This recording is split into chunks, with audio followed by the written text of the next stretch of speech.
জাহান্নাম বছরে 2টা নিঃশ্বাস ছাড়ে। কয়টা নিঃশ্বাস? একটা নিঃশ্বাস গ্রীষ্মকালে যখন প্রচন্ড দাবদাহ চলে, ওইটা হচ্ছে জাহান্নামের নিঃশ্বাসের ফসল।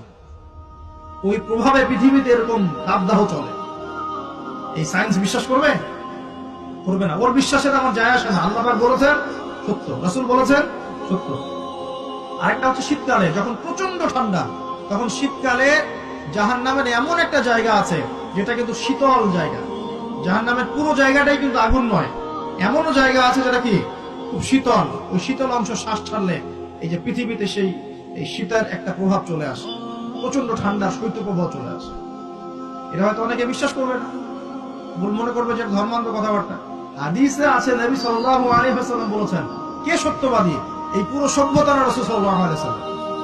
এই বিশ্বের সমস্ত মানুষ সত্যবাদী বেশি না আল্লাহ রাসূল বেশি সত্যবাদী?